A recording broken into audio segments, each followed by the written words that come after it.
Go Figure TV. Revolutionary salute. Revolutionary salute. Like, share, subscribe. Welcome to the House of Revolution. You know I'm your humble host, the Yao Ming of Revolution. And we got to give a revolutionary salute to NBA Youngboy for showing love and donating $200,000 to Carmelo Anthony. Before we get into that, be sure to wipe your feet. That means hit the like button. Like, share, subscribe, support the platform, y'all. Well, the racist bigots and they shoe shiners have decided to plant their flag into this case and harass and act like they're somebody they're not. So we just got to get some more information on this and see where we're at with this Carmelo Anthony case. Salute. You got knocked the out, man. What's on this now?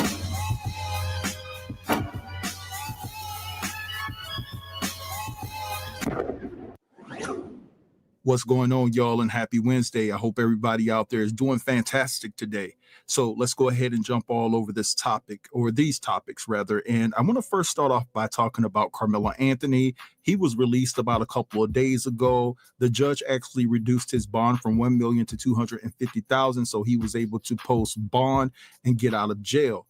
Now, a lot of people have an issue with the family. So Carmelo's family was able to garner about $400,000 to $500,000 in donations. And I'm hearing allegedly that NBA Youngboy actually donated $200K to help Carmelo Anthony and his family out. Now, when Carmelo got out of jail, he returned to a luxurious community with his family, and the house is valued at $900K. And they're saying that they estimate that they're paying $3,500 a month to live there. And they also noted that there are a couple of luxurious cars in the driveway. So a lot of people have a problem with that. They're saying that the family is misappropriating the funds and things like that. Now, with this case going on, a lot of people felt disappointed by the judge because she's a conservative judge, and they thought that she would stand 10 toes down and keep Carmelo Anthony's bond at $1 million and things like that and keep him in jail. But ultimately, the judge elected to let Carmelo out of jail, and he has to wear an ankle monitor and things like that. But there's a lot of hoopla surrounding Carmelo Anthony, and a lot of people feel that it has to do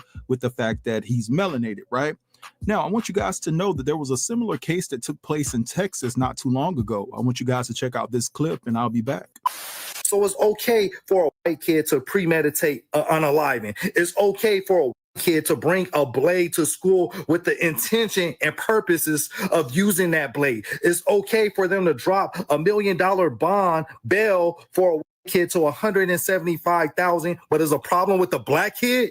All the people that's upset with the judge, the black judge Lauren Carmelo's bail, are just, it's deeply rooted in racism, because there's a similar case that's happening as we speak in Texas. But this time, the white boy unalived a Mexican kid with multiple pokes. Why is this kid carrying a knife on school grounds, right? This was a planned fight. They went to go fight in a restroom, and a kid brought a blade with him. Poked the Mexican kid multiple times, fled the scene, and the cops had to find him at his house, and then was covered in that red stuff. Right? His bail was set at $1 million. Then they reduced it to $175,000. All right. So the incident that this brother was talking about took place back in 2022, and the case is still ongoing. There's nothing for me to say here, so I'm just going to move along to an extremely sad story. So a young man by the name of Jordan Hill passed away due to an ATV accident, and a man by the name of Cody Rallison is responsible for it. He actually hit Jordan Hill, left him there, right? Came back to pick up a broken piece of mirror and fled the scene. He didn't care about the well-being of the individual that he just hit, let alone the that he just hit. Now, this particular situation took place on April the 6th, and a lot of people are trying to say that this was actually some get back because of what happened on April the 2nd. So what transpired on April the 2nd? Well, Carmelo Anthony did Austin Metcalf in, and I say that respectfully, right? Now, this is the thing. This video is going to be extremely long because there's a lot of parts and pieces to it. So I'm going to play you guys a bevy of clips that will include Jordan Hill's family and people within the local community going back and forth with local law enforcement and things of that nature. There were protests and things like that. And listen, guys, to my knowledge, this guy has not been arrested yet. Oh, wait, he was arrested, but he was arrested for possession of trees. But anyway, let me go ahead and implement these clips and I'll be back. It's crazy how there's no news coverage on this. A little black boy was by the hands of a white man. How surprising. So this story takes place in Mississippi, y'all. It says this precious 10-year-old boy was taken from his family while riding his ATVs by this man, Cody Rallison. There was no skid marks from Cody attempting to stop. He hit the and kept driving, only returning later to pick up the mirror that was knocked off his truck. That man has Confederate flags hanging from his house. He lives a couple houses down from Jordan and his mother, and is only being booked for having. He has faced zero consequences for unaliving this and driving away, not even stopping to help or call 911. Why we don't know about this, y'all? Why y'all not in an outrage over this? Y'all know the ones, when I say y'all, you know exactly who I'm talking about. The ones who was all over us for standing up for Carmelo Anthony for self-defense. But this innocent little black boy was in a hit and run by this guy who only stopped to get his mirror later. No calling for 911, no stopping, not helping the little boy or nothing. Why y'all not going crazy over this? This little innocent 10-year-old little boy was too. No peace. Our street. Our street. Our street. Our street. Our street. Our street. You can't tell us nothing. You can't tell us nothing. Go arrest. You want somebody to say something? Go arrest that. Go arrest this little baby. Don't tell it. Can't nobody tell us nothing. Go ahead and tell us what he want to say when he says. I won't say it to everybody. Yeah, you got to say it. No peace. You got to speak. Everybody. Okay, go ahead. I worked this right time. Okay. I was the first one here on state. I was the very first one got here. Where's the mama and dad so they can hear this? Hold on. Mama and daddy. Daddy, come here. Come here.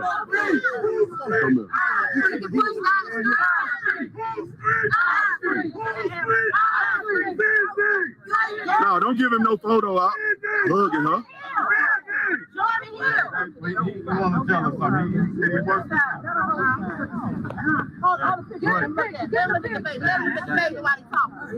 I want y'all to hear what I got to say to everybody, just like I told y'all Sunday. I told y'all Sunday I got to y'all. Yes. I worked this race Sunday. Yes. I got chills on me from the top of my head to the bottom of my feet, up down my legs, because I was the first one here and I saw them make the and I saw that there was nothing I could do.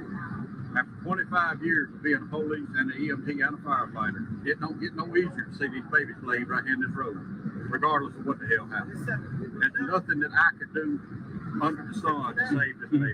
The Lord had taken him home by the time I got here.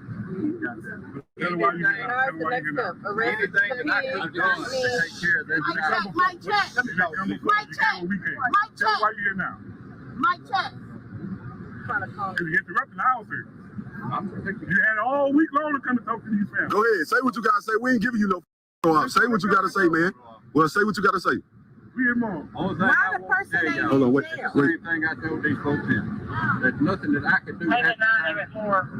There's nothing that I could do at this time for the child to sit and pray for this family. And I have been. You gotta arrest the person that did it. About to charge you. Hold on, wait. Mic check. No peace. That's what I'm trying to get to. Go ahead. That's what we're trying to get to. We understand you couldn't bring. We know he was DOA. Yeah. But you the one who charged. Why is he the officer? All right. He's sorry for being powerful. Right. Now let's get to the real meat of the thing. Okay. The investigation has led that We took the guy in custody Sunday. I ain't let him out no time. I ain't gonna have no charge there. So he's not in jail? No. He's not in jail. No. And they gave him the truck back. They're driving up and down here. That's what I'm trying to get, y'all. That's the question I. So what did you charge him with? You were the. I wasn't the arresting officer. Okay, that's what I thought you were saying. But I was first one here. So I didn't leave this scene. They so could tell you. did you see a vehicle? Let me explain. You might be a little narcissistic. Please tell me you ain't making it you, dog. What is you trying to say, man? Say what you trying to say, because you disrespecting his family. He's a flight risk. After he led the scene, he's a flight risk. So why wasn't vehicle? Who's the one that they're charging with leaving the scene? Danny Moore signed the charge. That's The one who main white. He was charged with possession of a motor vehicle. I took him and had his blood drawn, and when the results come back, he was charged with aggravated DUI at that time. I got to wait for crime lab report on that. I did take his blood drawn. They don't wait when he. How was he not charged with? You have to have somebody else. Last time I told him, Is he white? Is he white? it don't make a shit. Is he white? It is because he white. Something to do with it? I've been a police officer before. I know how it works. You don't know that they got You to places? deal with us. Did you know they got places you can call to tell on them, but nobody know you even told? Let's go. We're on the bus. You don't got nothing to tell, and that's why you part of the problem. You stay safe. Because you ain't got nothing to tell. But I promise you, do you got grandkids? Let's go. They don't give a about them. They don't give a about your grandkids. So when they get your grandkids, don't come hollering for us for help. Hey, come here real quick. Hey, come here, sister. Hey, hold up. If they gotta get on, they can get on, but come back real quick. We got a testimony. Come here. Our house. Whose house? Our house. Who got the power? We got the power. Where we at? Outside. Where we at? Outside. Where we at? Outside. Where we at? Outside. What you got, baby? What you got? Yeah, that was my little nephew who got killed Sunday and ran over, knocked his out. They let him out of jail yesterday with a. Say what? Jordan Hill. That better be a damn lie. Jordan Hill. So that's Jordan Hill. Say his name. Jordan Hill. Say his name. Jordan Hill. Say his name. Jordan Hill. Jordan Hill. Why you looking confused, Mr. Bates? You know what happened. Don't look so confused. Doing to me. Don't look so confused. You see what they doing? Another black in your hand. No word. Yeah. No word. Don't worry though. No word. Don't worry. Revolutionary salute to our queen, good kid in the Mad City for the donation to the war chest. Revolution is a way of life. Absolutely appreciate the love, queen. Salute to you. Karma happens. And you got grandkids that look like Jordan Hill. You remember that? You got grandkids that look like Jordan Hill. Jordan Hill. Jordan Hill. Jordan Hill. Jordan Hill. Jordan Hill. Jordan Hill. No peace. For guys, for people like this who think that they can run our kids down over in the street, and you see, the time has come to where it's if the police arrest them or whatever, hey, that's on them. That's on them. That's on them. But there's no way that type of bullshit can be allowed to stand. It's 40 million more of us in America. Situations like George Zimmerman and those type of individuals, you see, it's real revolutionaries out here who not gonna ask for nobody's permission, you know what I'm saying, to clean these motherfucking streets up, especially in situations like this. The community, some of them, all they got to do is do just what they did. Identify the person. Just tell a whole story. Tell us what happened. Oh, this the guy? You mean this guy stay a couple of houses down from the young man? He stay a couple of houses down from the young man that got killed? Oh, that's him? Oh, okay. Oh, he going to try to move around? Well, that's his name, his address. Oh, just like they harassing the judge and harassing Carmelo Anthony family. You know what I'm saying? Karma's a bitch. No peace. No justice. No peace. 5, 6, 7, 8, 9, 10, 11. 12. 2, 4, 6, 8, 9, 10, 12.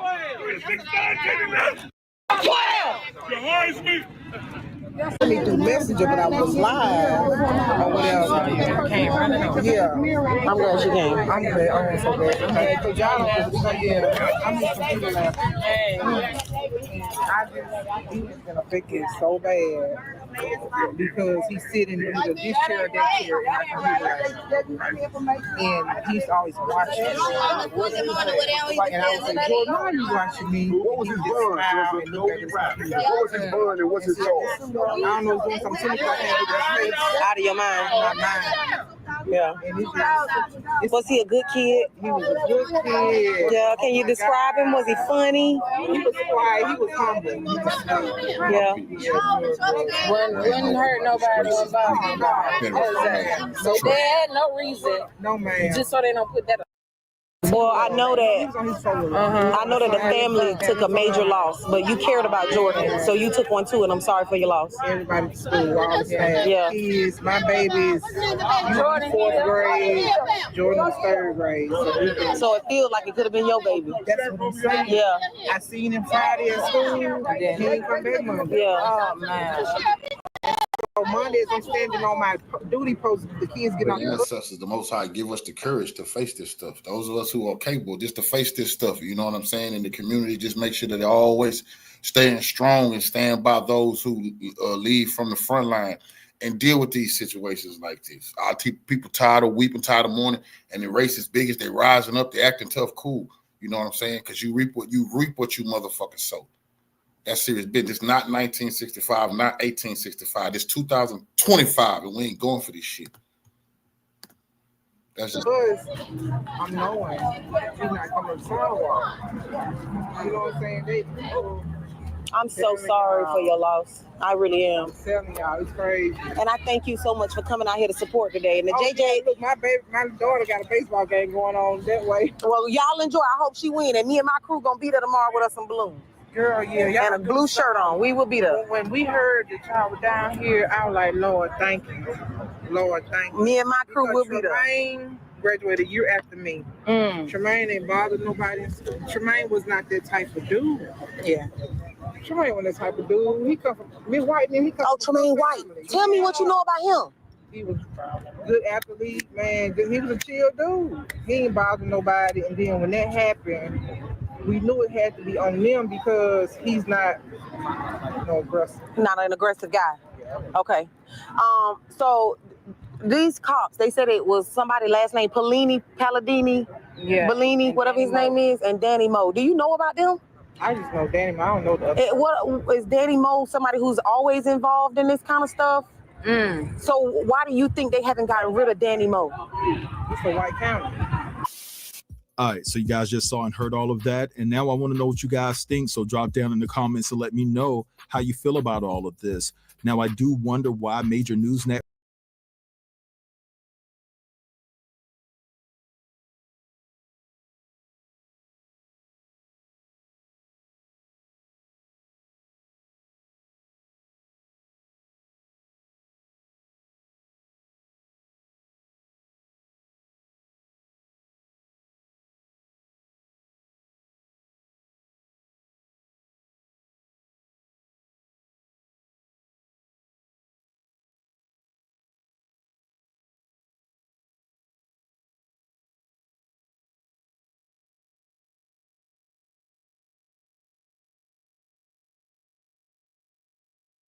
Today, a judge reduced Anthony's bond from $1 million all the way down to $250,000. J.D. Miles was there for it. He's live for us right now outside the Collin County Jail. Anthony just left. We saw the video. What else do we need to know? That's right, Doug and Nicole. Just 6 hours or about that much time after a judge lowered his bond, Carmelo Anthony was released. The judge who made the decision warned the accused murderer that if he violates any terms of his probation or tries to leave his home, he will be brought back right here to the Collin County Jail. Carmelo, do you have anything that you'd like to say to the victims? Carmelo Anthony emerged from the Collin County Jail 13 days after his arrest for the murder of Austin Metcalf. The high school student had nothing to say as he headed to his parents' home, where he will be confined to an ankle monitor. It's the result of a hearing this morning over whether to lower his bond. The families of both Carmelo Anthony and Austin Metcalf arrived at the Collin County Courthouse this morning with extra security in and around the courtroom. A new defense attorney representing the Frisco teen accused of murder had his client's father testify about his son's character, telling the judge he was a captain of his football and track teams and that he held 2 jobs while in school. He's an A student, said Andrew Anthony. Does he have plans to go to college? Yes, sir. And prior to this, what was on his mind was what college he was going to go to. This is a tragedy all the way around for both families. And look, Karmelo is going to beat this case. And later on in this video, I'm going to show you how. But I'm seeing racist Caucasian people and are very upset right now. Like, damn, y'all really want to see a black man rot in prison for defending himself. The game is cold. But I already told y'all they will be okay. Stop tripping. You want to know how many of our people died at the hands of racist Caucasian people and they walked away scot-free. No prison time, low bail, make it make sense. Oh, you think I'm just talking? Run the tape. The death of an upstate New York inmate. A group of corrections officers now facing charges in the beating death of Robert Brooks, which was caught on camera. The officers are pleading not guilty to those charges tonight. News 4's Charles Watson joining us live from our newsroom with the latest at this hour. Charles. Yeah, Natalie, at least 9 state corrections officers faced a judge as they heard for the first time the charges laid out against them and an indictment handed up by an Oneida County grand jury and unsealed in court today. An 8-count indictment naming corrections officers charged in conjunction with Brooks' death. 5 officers directly involved in the beating hit with second-degree murder charges and manslaughter for 3 other corrections officers who allegedly failed to stop the brutal attack. The beating was caught on officer body cam video hours after Brooks was transferred to Marcy Correctional Facility just north of Utica to serve out the remainder of a 12-year sentence for first-degree assault. In the clip captured on December 9th, you can see several officers pummeling Brooks, who was handcuffed to an infirmary bed, punching, kicking, and even lifting him by his neck as others stand by and watch. At a press conference today, Special Counsel William Fitzpatrick revealing Brooks endured even more abuse than we see on camera. Robert was beaten on 2 prior occasions between 9/07 and the time of his death, within minutes of his arrival at Marcy. Our investigation further revealed that there was no provocation. The incident igniting protests here in the streets of New York City, with people calling for justice and accountability. 2 things family members and loved ones of Brooks say was missing in the hearings today as they watched the judge grant bail to all of the officers who were in court today. I'm not surprised in the least. It's a finely oiled machine. It's the system. And until we collectively come together and decide that we're going to do something about this system, then everything is going to remain the same. Charges may be good, but not releasing them. How you release murders into the streets? So like I said, racist Caucasian people, stop crying. It could be worse.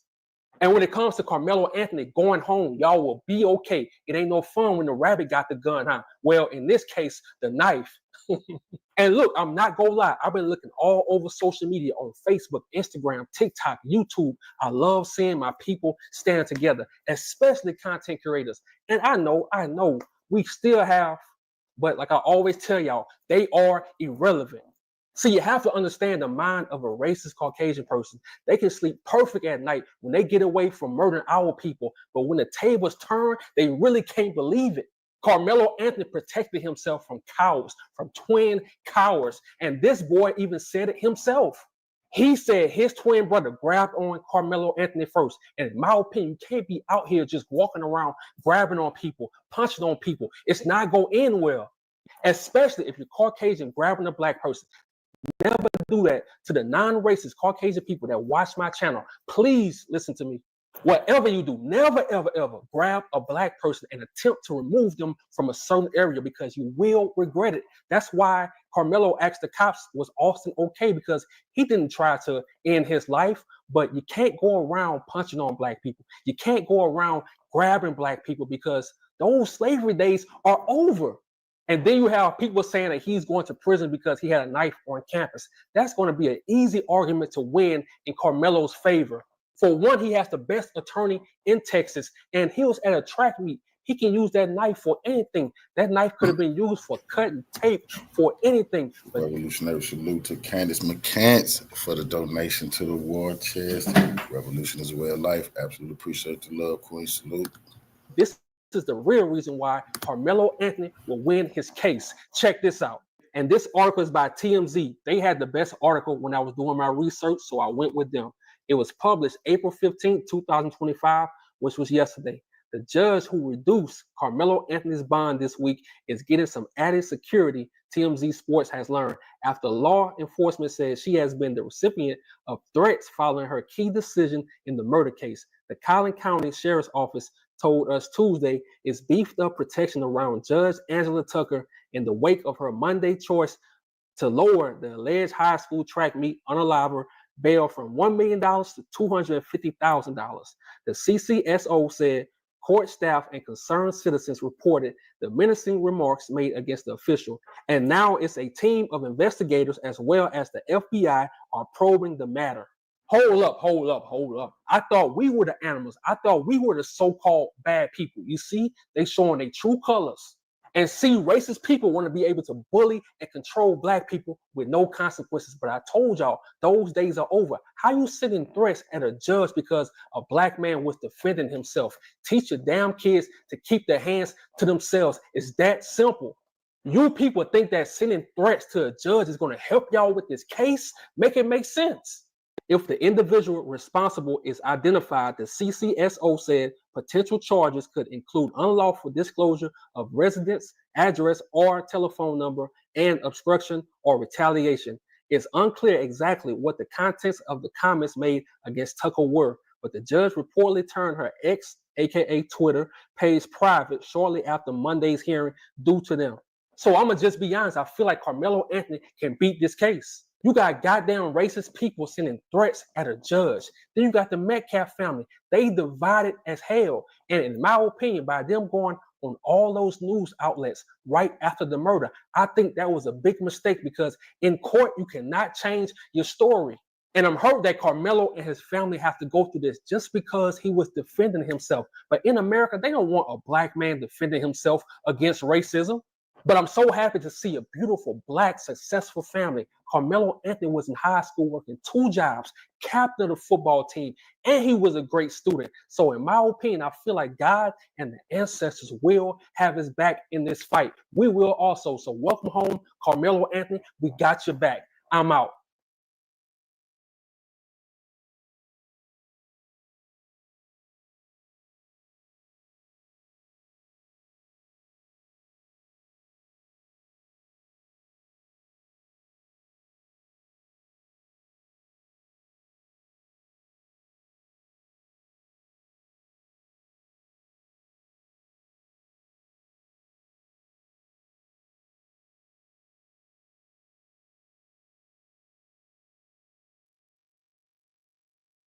All the other cases that I've covered, when a deceased person is black, they go over the background of the deceased, and we never learn anything about the person who participated in the unaliving. We never know anything about their background. But this case is totally different. And of course, we can all put together why. Next on deck with Tim Black. We're going to start tonight's story with the bond release of Carmelo Anthony. Carmelo Anthony was released on bond today, to the dismay of many of the conservatives. We're up. Here he is here being pictured walking along with protection in one of his lawyers. Why were you armed? Carmelo, why were you armed at school? Explain your self-defense. How is this self-defense? Ain't that bad, man? We still got dummies that don't know that Carmelo Anthony wasn't at school. He was at a track meet, was about 5 to 10 miles away from the school. And that's just part of the disinformation that I deal with on a daily basis from the knuckleheads in the comment section. How many schools do you know could have 10 different track teams at it for an event? Excuse me.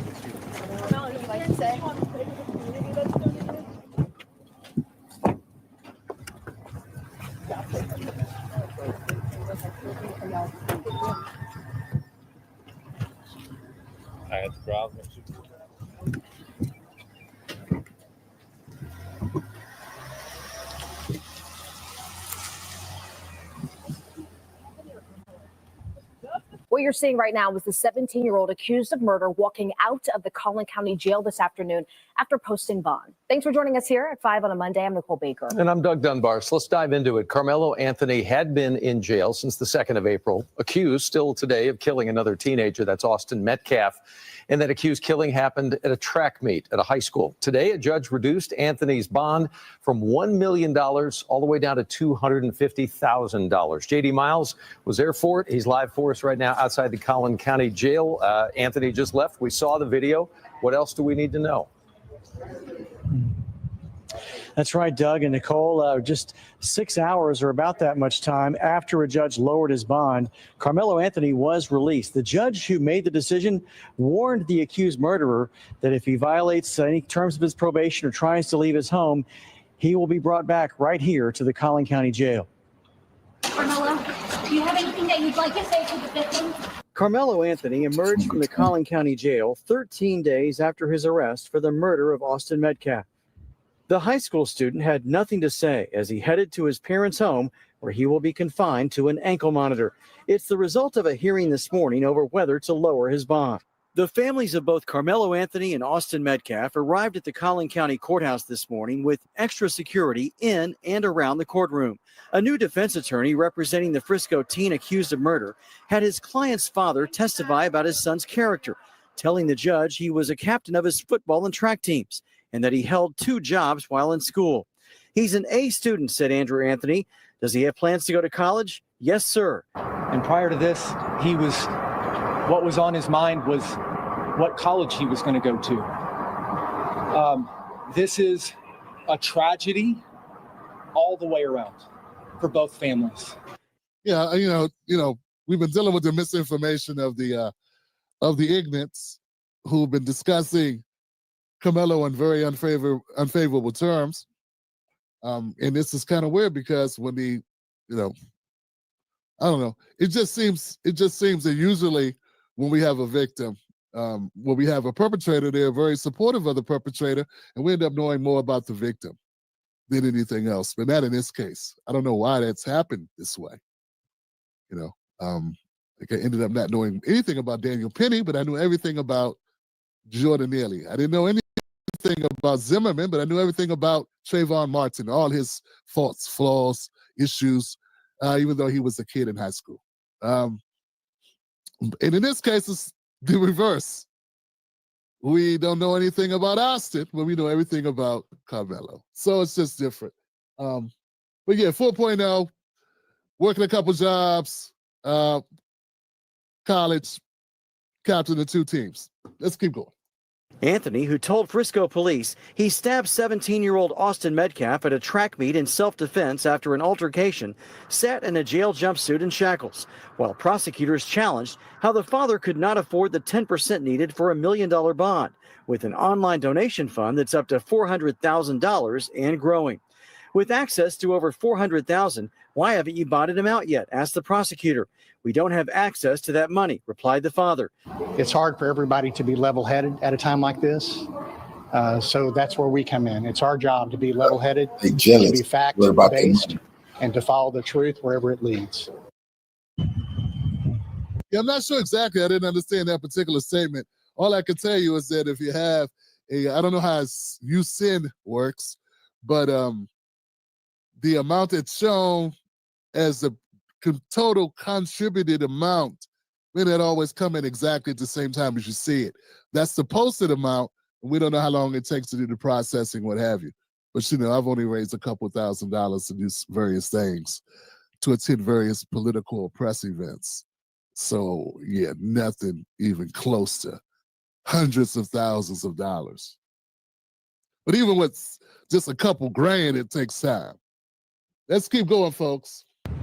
And prosecutors revealed today that Carmelo Anthony was involved in an assault-type altercation at his school on February 4th that was handled internally by the school district. Other than that, he has an unblemished record, which is probably one of the reasons why the judge agreed to lower his bond.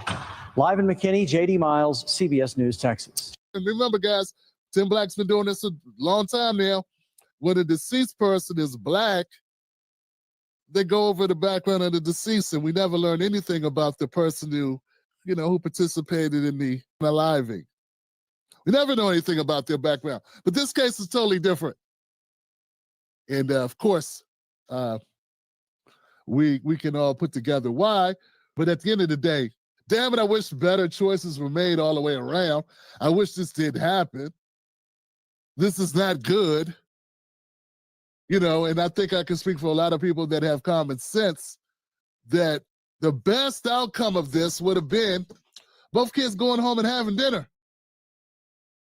I wish both kids could have just went home and had dinner, and somebody, whether it be Austin's twin Hunter, breaking it up instead of egging it on or participating in it, somebody under the tent, somebody that was there, intervening, maybe somebody from the school, being an adult, because these are both underage kids whose brains are not fully formed, which we forget, teenagers often make rational, snap decisions based on stimuli, based on emotions. So that's what being a kid is. Not thinking about the full impact of their actions on both sides. These are both kids. And that's why it's so disgusting, man. Some of the rhetoric I'm hearing, we realize it's two children. And one side is treating the other side like the other side is a seasoned, individual. And they're both unwise. I really wish Austin Metcalf, I wish he would have just left Carmelo Anthony alone. I just wish he would have kept his hands to himself and would have left the guy alone, and then none of this happens. And that's what I think. And that's where we are. And that's unfortunate. And if that couldn't happen, I wish Carmelo, though he's in Texas and has no obligation to retreat, that's the law, right? I wish he would have. And I could say I wish he would have retreated because this life is real. He's taken a life, and I don't think that had to happen. And now he's got his life forever changed. And I'm pretty sure his parents wish that this never happened. So there it is. You can never make everybody happy. There are people that will be angry that I even said that because they are drunk off of something. I don't know.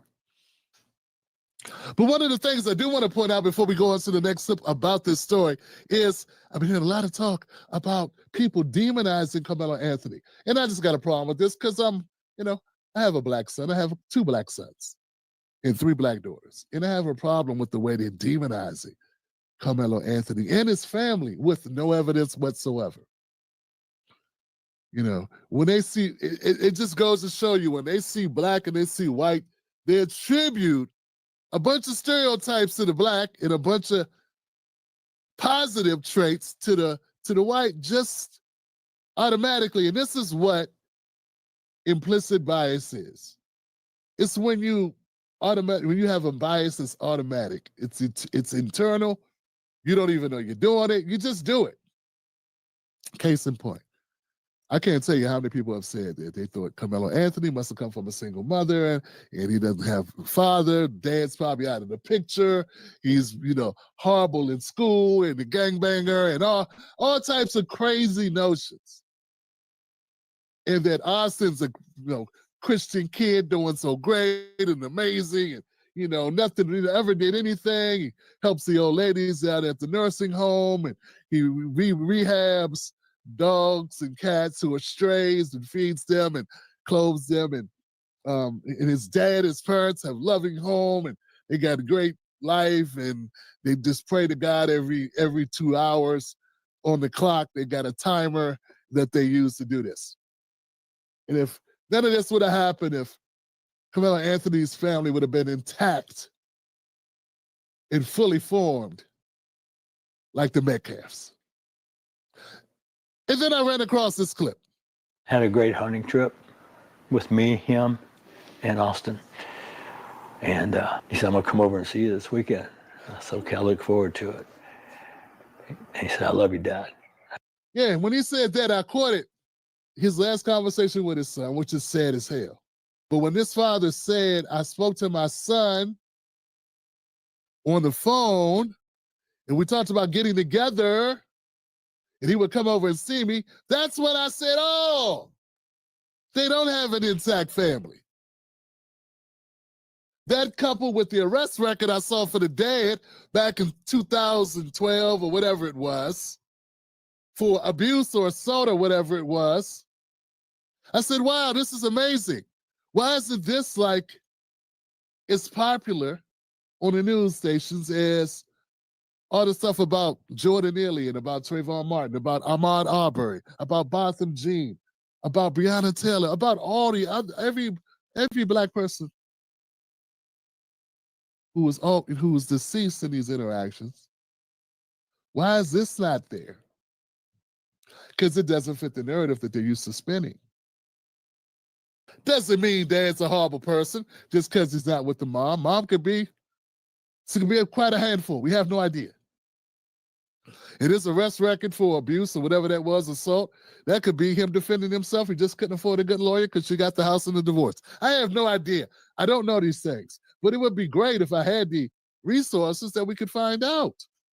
But you know who does have the resources to track down these stories because they are germane to the public information so that the community and the people are aware? I know all those corporate entities that have big budgets and big staffs. They could send reporters to Frisco, Texas. They could run this down and could find this out. Because research is not one individual doing the research. It's typically teams of people that are paid. I'm not saying this changes your opinion about either one. The facts still got to come out. It's still got to go to court, guys. We don't know anything. And please, guys, reserve your judgment. We got a lot of stuff to happen here. The discovery process is just beginning. Do you realize there are multiple people with footage from that day? And whatever side of the fence that you sit on currently, I hope that you are a human being enough and ethical enough, based on the evidence, based on what we find out, to alter that if need be, depending on what we discover. But we all know, eventually, it won't even come down to that. It'll come down to a jury making those decisions. This is not over by a long shot. We're just getting started. And just like that, the news cycle, it seemed to shift. But the families that this has impacted, I'm pretty sure this is all they know, is this. All right, my condolences to the Metcalf family. My condolences, my heart goes out to the family of the Metcalfs. They lost their son. My heart also goes out to the Anthony family, who I'm imagining were more focused with picking out what college Karmelo would attend and not what suit he needs to go to court. So there are no winners. There are no winners in this, only losers, folks. But don't you be a loser and be online talking a bunch of crap, bunch of racist bile about this story. Perfect. You made it to the end of the video. I appreciate you. Now, Google thinks this next video is going to be perfect.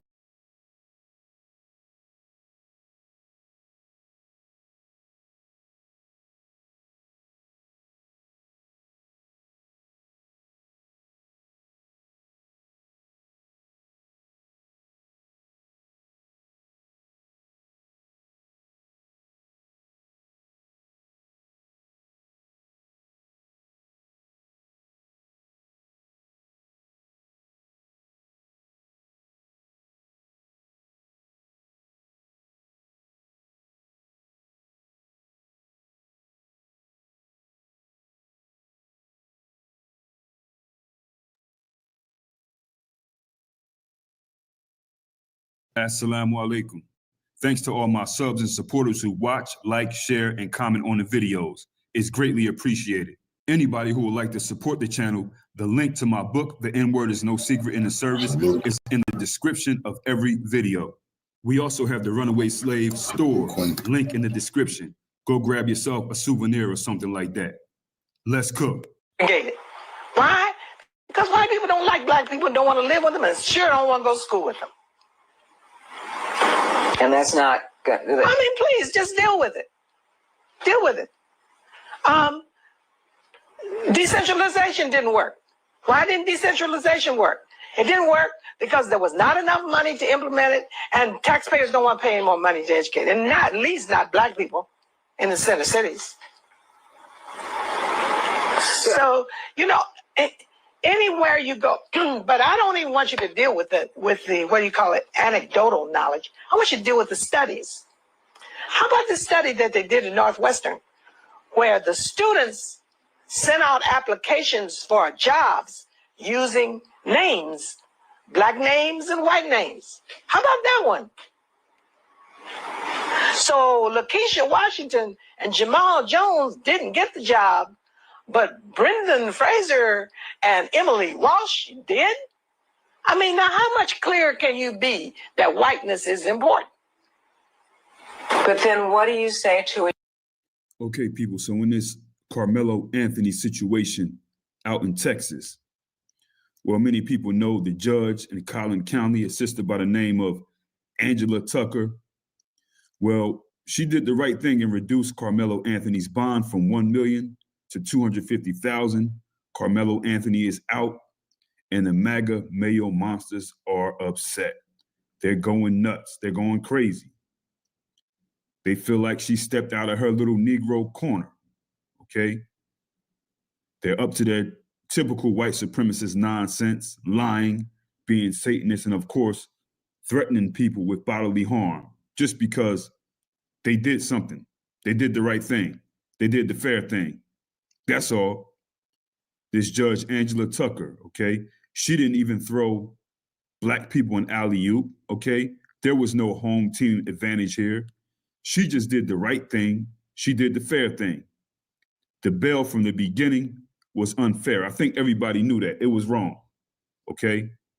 So this judge, a woman who white folks were happy with before because she's a Republican, okay? She's with the same political party as MAGA. They were happy because she never ruffled any feathers. Most black folks would say, well, she's somebody who would, you know, lean to the side of whitey. She's a Republican. She's also in one of those Black Greek sororities, Delta Sigma Theta. I mean, both of those groups are typically either for the advancement of white men or, you know, just gatekeeping and confusing black folk. All revolutionary salute to our queen, Yaya's kids for the donation to the war chest. Revolution is a way of life. She said all praise is due to the Most High. Salute, queen, it absolutely is. Revolution is a way of life. Absolutely appreciate the love. Salute. So there you go. Now they want her head on a stick. They want this black judge's head on a stick. They got so nasty that she had to get off of social media or lock her social media. You know, typical white American fashion is what they're doing. Have it all our way, have it lopsided. That's what we are used to. And if anybody dare tries to be fair, start off at the same starting point with black people, use 2 fists for black people, use 2 fists for white people, let's see who wins, that type of stuff, all the hate comes out. Oh, that's reverse racism.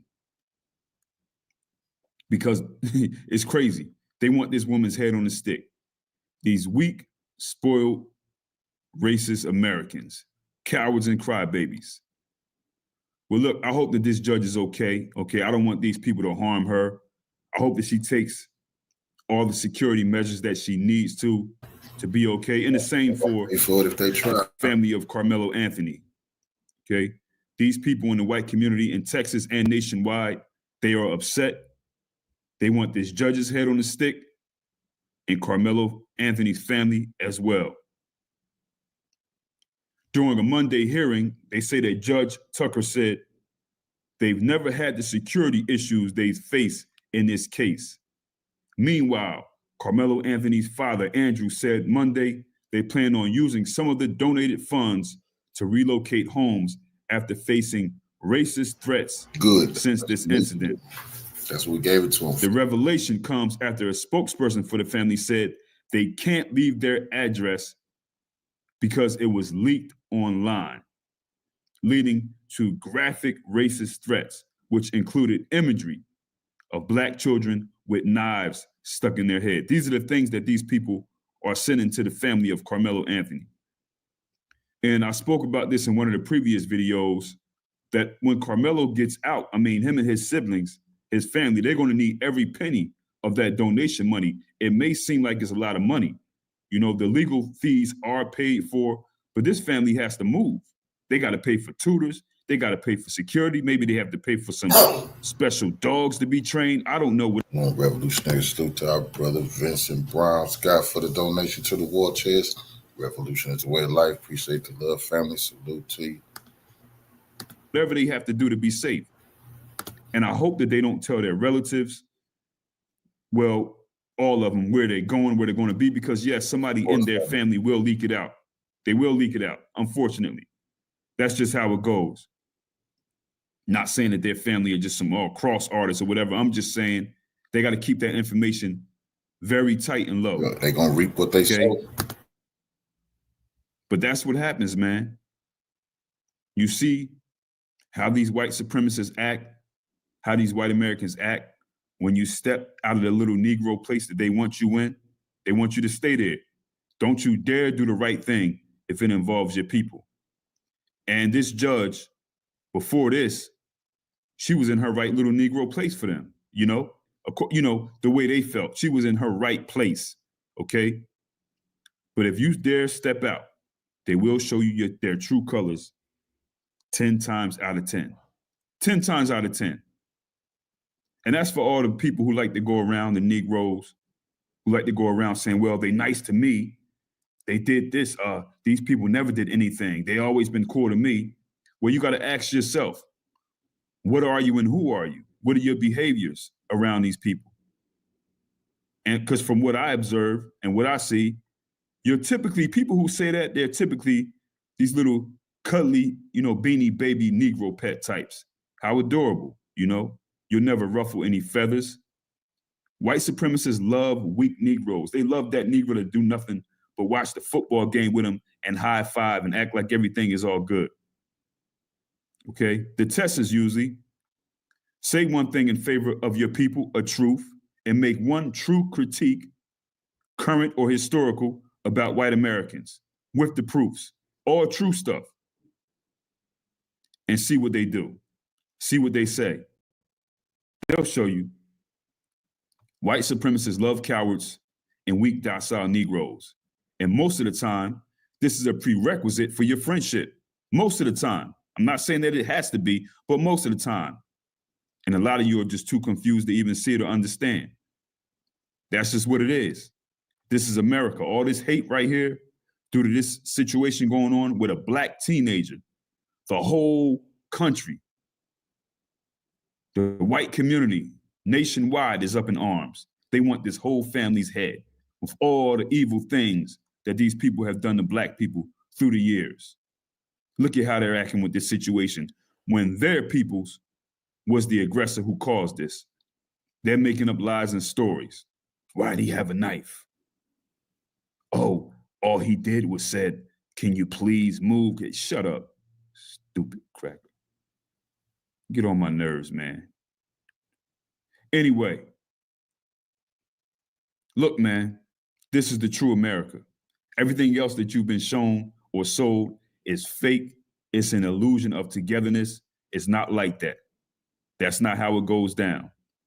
A lot of people have been, kept confused due to all these what are they called? Illusions, or these symbolic things, like your little museums and pictures and things like that you want, your little stuff that they're saying, oh, they removed all your little symbolic stuff that you had to make it seem like, oh, well, look, they really F with us. No, they don't. That symbolic stuff means nothing. And I forgot, there will be a group of Black cheerleaders, Black people in groups who are happy that this judge, this Black woman who is being targeted by these white supremacists is a Republican. They'll say, oh, see, I told you, you should have been a Republican, you should have been a Democrat. You should vote. I told you. It's going to be groups of Black folks, who do this. There's always these groups of black people who seem to find opportunities to push their political agenda when they see something isn't working in another black person's favor who may be of a different political party than them. That's very common. The white Americans do it all the time, okay? Try to politicize everything, but you have these groups of black folks who do it too. Well, for you black people who would think like this, okay, because this judge is of a different political party, you black folks who put your energy and time into voting, okay, your energy and time into debating and making things up that aren't true for this other white group, these Democrats or whatever, has that created a better situation for your people than the situation that the black judge is with as far as her political party? You actually went out and voted for these big white supremacists and these gatekeeper, sellout, Negro celebrity, shine bone politicians. And when has the condition for your people changed? It hasn't changed at all. No different than, somebody jumping on the Republican Party and being whatever. You would literally have to be looking at same-sex marriage or abortions as a black person to say that your vote and your energy has did something for you as a Democrat or being with a different political party than this woman right here, this judge, because she's a Republican. These conservative Republican MAGA people are threatening this woman's life and the life of Carmelo Anthony. And they can make these terroristic threats, and they will continue to do it because nothing has ever been done to stop it. Nothing has ever been done to stop the violence that is being done by these conservative Republican MAGA people. Their white cousins, they're Democrats, or they're liberals, so they called, have never did anything to stop these terroristic threats and the horrible things that they've done to black people. Your politician hasn't either, people. So it starts to get real disgusting when you have these black folks that like to hop in and bring political parties in. Look, she's a Republican. See, you're a Democrat. Look at that. You should be embarrassed too. You think that's better? In 1963, not that long ago, the Ku Klux Klan, the KKK, they went and bombed the black church, took the lives of 4 black girls, 1963. Has anybody that you put your energy into, that you vote for, that you support, that you debate in favor of, and even sometimes make yourself look like a fool to defend, have any of them did anything to make the KKK, who did this to these 4 little black girls and all the other horrible things they did, a terrorist organization? Have they ever? Absolutely not. No. But a few Asians got profiled and they said were bullied during the whole COVID-19 situation. Immediately, President Joe Biden comes out with the COVID-19 Hate Crimes Act, signed it into law that quick. But the KKK is still not a terrorist organization, and none of these shine bones and cowards and white supremacists that you ever voted for did anything to make them one. So how do you look? Anybody trying to jump out the window and defend these political parties? Anyway, people, I hope this judge is over.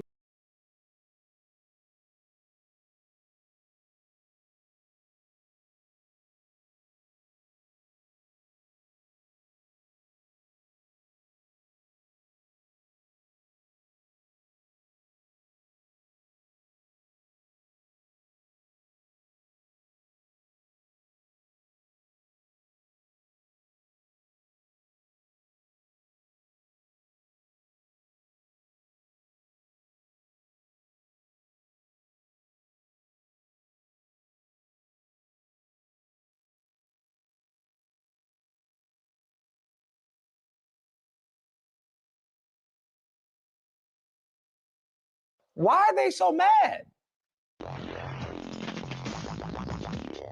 Oh my goodness. Hey, so if you haven't heard, Carmelo Anthony is home free at last, thanks to a reduced bail.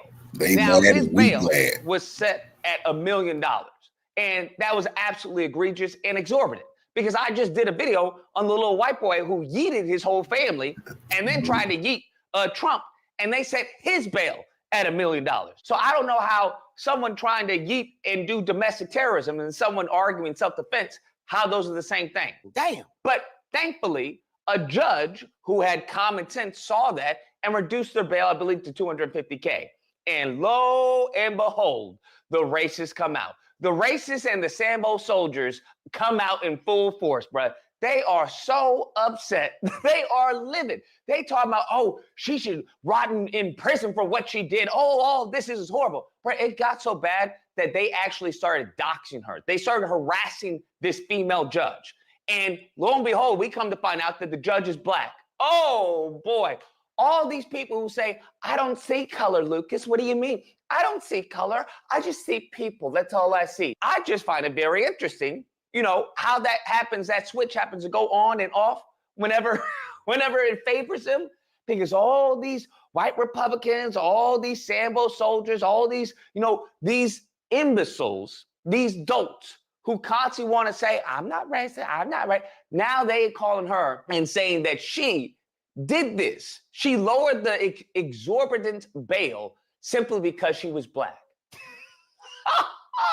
You have to understand, this is the lineage of evil. That's what you really have to understand, bro. All these people come from a lineage of evil. You're telling me that out of all the cases we had, right, Daniel Penny, did you hear one black person say, well, it was a white judge who did it, that's why they did it? Did you hear anyone say that? No, of course not. We were just like, hey, that's a miscarriage of justice. I disagree with the outcome, but it is what it is. And when we had Kyle Rittenhouse, and we saw what that judge was doing, bro, that judge was absolutely helping out Kyle. Did anyone say, hey, it was because he was white? That's why. Bro, the litany of cases, what are we talking about? All these judges. And this is the time they want to blame the judge's skin color. Revolutionary salute to our brother Vincent Brown Scott for another donation to the war chest. Revolution is a way of life. Absolutely appreciate the love, family. Salute.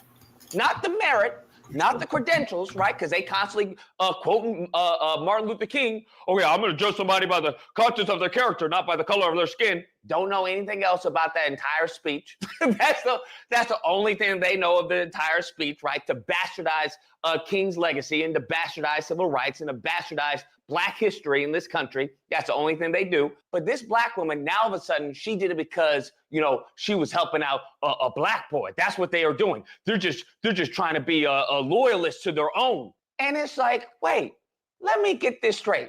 The same group of people who are constantly talking about, oh, white flight, there's a white racism, right? Reverse racism is racism. Oh, we have the president of the United States talking about, hey, we have to do something about, you know, the hatred towards white people. All of this. Now you telling us that she helped him out because she was black? Bro, and it got so bad that the Sambo soldiers, you had one of these Sambo soldiers talking about, well, it was a woke judge, okay, and was a lot of pressure on her, and it was a woke judge. He's claiming self-defense, and now he has been released on bond, okay, because a woke judge and dropped it to $250,000 after a lot of pressure from the woke activists.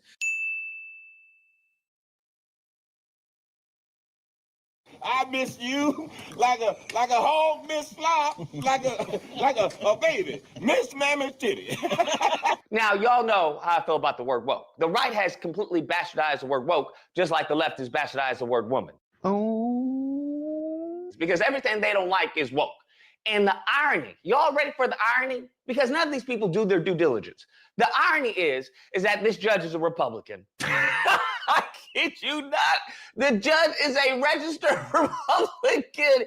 A woke judge. Make it make sense. This is what I'm talking about. They lash out, bruh. This is what the lineage of evil does. When they don't get their way, they will lash out, as they did with January 6th. They lost and they lashed out. This case, they don't like how it's going. They don't like that the bond was reduced, even though we all know it was exorbitant. They lashed out, tried attacking her, tried doxing her. Now they call it, oh, she doing this because she's black. Next thing you know, they're going to call it DEI. Now she's woke. All this stuff. And this is how these people handle things. This is how they treat it. They have the mentality and the temperament of a child. I'm retarded? So when someone tries to say, hey, we're on the same side, brother. Hey, we're working together. No, we're not. Because I know at the drop of a dime that you will flip on me and sell me out. I know that, bro. I know that because you have a lineage of evil. You have a history of evil. And thanks to the pattern recognition, I can notice you were evil, your granddaddy was evil, his granddaddy was evil, their granddaddy was evil, and the list goes on. So until you break this lineage of evil, I'm sorry.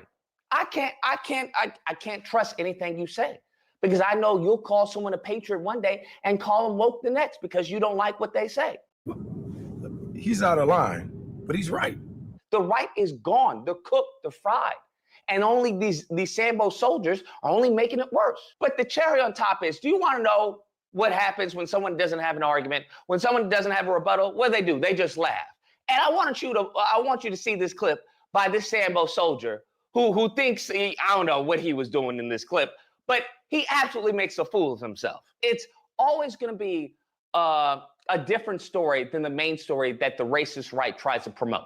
Always going to be a different story. When people talk about you can't use lethal force is in the eye of the beholder, right? It's the same thing we have when it comes to an officer, that they fear for their lives. It can't be in hindsight. It has to be taken into account of what happened at that time. So if Anthony is being attacked, he's already been assaulted, and you have two people, it's 2 versus 1, in addition to them being completely outweighed, he's outweighed by them, right? They weigh 200-something pounds or whatnot. Anthony's a very skinny kid. Then yes, a lawyer could absolutely argue that he had reasonable belief that he was going to have not immediate imminent death, because it's not imminent death, but also a serious bodily injury. Those are two factors that come into play. So if he absolutely believes that he's going to incur serious bodily injury, then yeah, pulling out a knife to defend yourself is absolutely reasonable. It's absolutely can be seen as self-defense.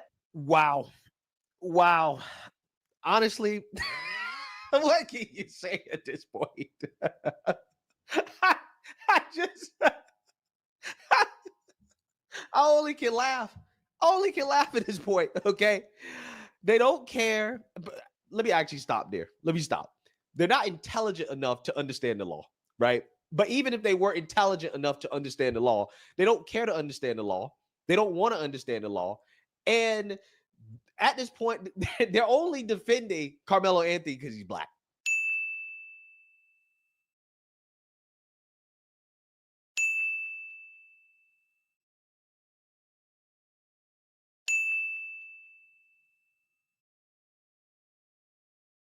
Now you tell me, did you hear a rebuttal? Did you hear a retort? Did you hear any type of refutation of what I said? Of course not. Because these are the race baiters, okay? These individuals on the right, these Sambo soldiers, are the race baiters. They are race baiting their white audience to be upset at something you should not be upset at, okay? That if the roles were reversed, that there was a little black kid who was died and the kid was white, that they would be arguing self-defense. We know this because it's not even hypothetical. We know this as we saw with with Ashley Babbitt. Ashley Babbitt, they arguing, oh, this shouldn't have happened. And she was in nothing but the wrong. They do this every single time. They were arguing for Dylan Ruth. Heck, they were arguing for the Buffalo shooter. These people are wicked. And you have these Sambo soldiers who are spewing poison to their white audience simply for monetary gain. And it's not doing anything but causing division. That's all he's doing, is causing division. What he should be doing is telling the truth that this is self-defense. Because the moment in time where we have Sambo soldiers like this, but Tim Pool is arguing for Carmelo Anthony. We have Anthony Brian Logan who's arguing for Carmelo Anthony. I mean, you have to see at what point do you just lose your soul, bruh? What does the scripture say? Well, to gain the world but lose your soul? At what point do you have to have some moment of clarity to be like, yo, I'm forgoing all my integrity for $1? As the scripture says, the root of all evil is the love of money. And that's what you have these Sambo soldiers doing. And it seems that they have no bottom to how low they'll go. Just to try and tell people, oh, it's the woke activists and the race hustlers. When every accusation is a confession for these people. Damn. Every accusation is a confession for these people. They constantly want to say they don't see color. Now it's a black judge. They constantly want to say I'm for, self-defense, and that's why you have the Second Amendment. And then when someone utilizes it that is of a different skin color than them, now all of a sudden, oh, he was wrong. He was in the wrong. And they try to frame this and paint this picture of whoever they don't like, which ironically, I don't know, magically happens to be a certain group of people of melanin nature as evil, as criminals, as, you know, monsters. And it's always just a confession. Every accusation is nothing more than a confession for these people. Everything they accuse other people of doing, they are guilty of themselves. Anyways, guys, that's a video. Let me know what you guys think. Whether or not you believe Luke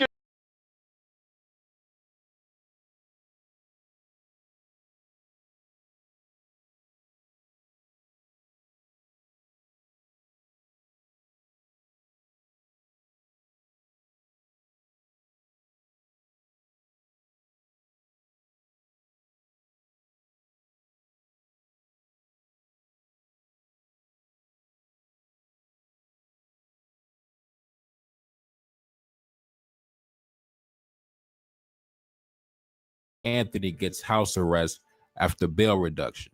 Now, in that video, we touched on some of the most recent developments. And if you remember towards the end of the video, I had spoke on the fact that while, yes, it's great news that the young brother was able to be released and fight his case from outside, but one thing we have to take into account is the safety of his family. Because one thing that was revealed during the court hearing was the fact that the family at this moment in time, unfortunately, is forced to take certain precautions to ensure their safety due to certain violent threats they have received.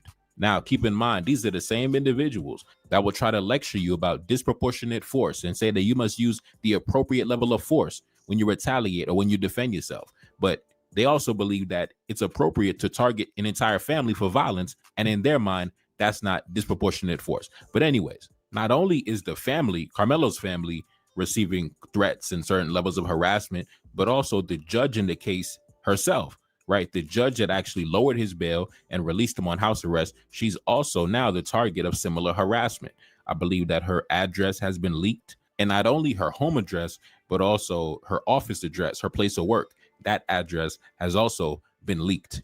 Now, keep in mind, these are the same individuals that love talking about freedom and liberty and the Constitution and the sacred right of self-defense and all that nonsense. But like I said in my last video, these guys have no set ideology. They'll betray their own ideology depending on the situation. So now, because the judge made a decision that you don't like, now you want to leak her address and put her in the line of danger. Now it's no longer about law and order. What happened to law and order, right? What happened to the Constitution? What happened to freedom and liberties and everybody getting their day in court? Like I said, man, we don't take these people serious. But anyways, let's jump into some of these articles. Take a look up on the screen. After hearing testimony from Anthony's parents and considering other factors, including the defendant's age, lack of past criminal history, and ties to the community, the judge reduced the bond from $1 million to $250,000.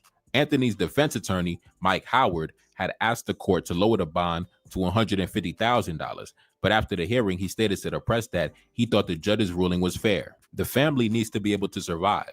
There's been tremendous amount of pressure. I think at this point, living in a gated community, the safety of the younger children is very warranted. Security details and criminal defenses are not cheap. Now, that was the statement given by the lawyer, Carmelo Anthony's lawyer.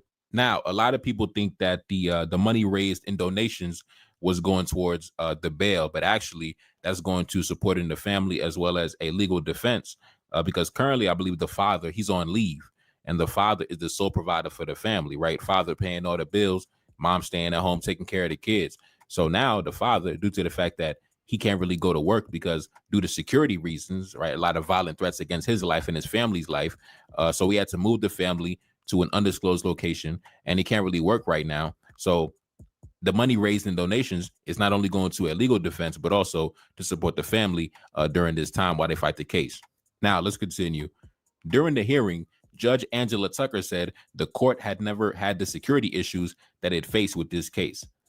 Right. So like I said, man, unfortunately, Karmelo's family, they had to move to a different spot because it's a lot of uncivilized baboons in society that want to do violence to the family. Right. And not only violence to the family, but also harassing the judge in this case as well. Now, let's take a look at some of the reactions on social media. This lady said, "It looks like they raised enough money to buy him a suit so he doesn't look like the thug that he truly is. I pray that he gets life in prison." Now, they still trying to act like Karmelo is some unfortunate youth from the project buildings. Listen, During the court case, they already pretty much exposed the father's financial records, basically revealed that he is the sole provider for the family, paying all the bills, upper middle class black family, right? So brothers like that, Carmelo Anthony, I guarantee he probably grew up with a collection of suits. You see, brothers like that, we grew up since the day we like 5-6 years old. We got a whole collection of suits. We grew up rocking suit and ties. We've been getting fresh, right? So I want to ask her, does her husband pay all the bills, right? The man that she living with, does he provide a level of lifestyle that is similar to what Carmelo's father provided for his wife and his kids? I would love to ask, man, the way these folks talk so inflammatory, right? If you go digging in her background, you're probably going to find out that she on government assistance, because the way these white Americans love to project onto other people, the same way they tried to project onto Carmelo, and all those negative stereotypes actually applied to Austin instead. It was Austin that came from a broken home and the criminal father, right? So like I said, man, you cannot take these people serious. These people are not to be taken serious. Anyway, let's continue. This person said, this is sickening. She needs to be removed from the bench, right? So he's talking about the judge in this case, because the judge made a decision that he doesn't agree with. She needs to lose her entire career, right? This is the level of logic we are dealing with in American society in the year 2025. Now let's continue. This person said, this evil judge deserves to spend the rest of her life in prison for what she did, right? So now listen, not only should Carmelo go to jail, they believe that the judge herself, she should also join him in the prison cell. Now let's continue. This person said, got a black DEI judge. Of course he was getting out, right? So now they are questioning her competency. They are questioning her credibility, right? Now let's continue. This person said, this actually ABL. ABL said this. I guess she's racist because she's black and lowered the bail for someone who you think is guilty. Now, I don't know what got into ABL recently, but, you know, ABL definitely shocked his audience with his position on this case, right? Now, there's a lot of black conservatives that's tap dancing, but ABL is actually one of the few that's going against the grain. So that's interesting to me. Anyway, let's continue. This person said, farce of justice. He confessed guilty of sin. When whites start their own municipalities and freely disassociate, don't scratch your head. Now, as you can see, white America is throwing a tantrum, right? Instead of teaching their children to keep their hands to themselves, they rather break away and start their own municipalities, right? Now, that's fine. You could do that, but I'm just saying it'd probably be easier to just teach your kids to keep their hands to themselves so they can learn to coexist in society with everybody else, right? With everybody else's kids. Wouldn't that be much easier, right? Because I'm never going to let them forget that it was your boy Austin that initiated the verbal altercation, that escalated to a physical altercation, which led to him being neutralized, right? So to avoid tragedies like this in the future, just teach your kids to keep their hands to themselves. I don't know why they don't like hearing this, right? They come into my comment section just throwing a tantrum, going off, and all I say is this: keep your hands to yourself, right? And instead of taking my word of advice, they want to debate me. They want to go back and forth. I'm not going back and forth, bro. I'm not here to debate it. That's a declaration. Keep your hands to yourself. Anyway, let's continue.